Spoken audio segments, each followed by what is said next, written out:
नमस्कार. आज आपण प्रतिकारशक्ती वाढवण्यासाठी बहुगुणी असा काढा करणार आहे. त्याच्यासाठी लागणार आपल्याला साहित्य, आपल्याला ही तुळशीची पाने आहेत, आपली दारात तुळस असते ती, त्याच्यानंतर पेरूची पानं, खायचं लिंबू आहे त्याची पानं घेतलेत आपण, गवती चहा तो घेतलाय आपण, आल्याचा तुकडा घेतलाय, पुदिन्याची पाने घेतलेत आपण, आणि आपण आंब्याची सुद्धा पानं टाकणार आहे त्याच्यात. गुळ घेतलेला आहे थोडासा आपण, आणि हे अमरवेल आहे किंवा गुळवेल असं सुद्धा म्हणतात त्याला. हे अतिशय औषधी असतं. तर हे सगळं आपण स्वच्छ धुवून पानं घेतलेली आहेत आणि हे सगळं आपण एका पातेल्यात पाणी घेऊन त्यामध्ये 5 ते 10 मिनिटं छान उकळणार आहे.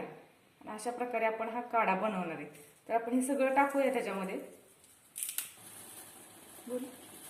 आपण ह्याच्यात सगळी पानं जी आपण घेतली होती स्वच्छ धुवून ती बारीक करून टाकल्यात. त्यातच आपण गुळ सुद्धा टाकतोय.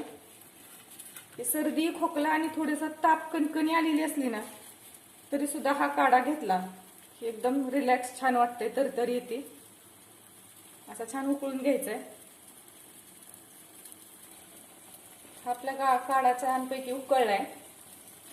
5 ते 10 मिनिटं आपण ह्याला चांगला उकळलाय आणि आता आपण त्याला गाळून पिण्यासाठी तयार झालेला आपला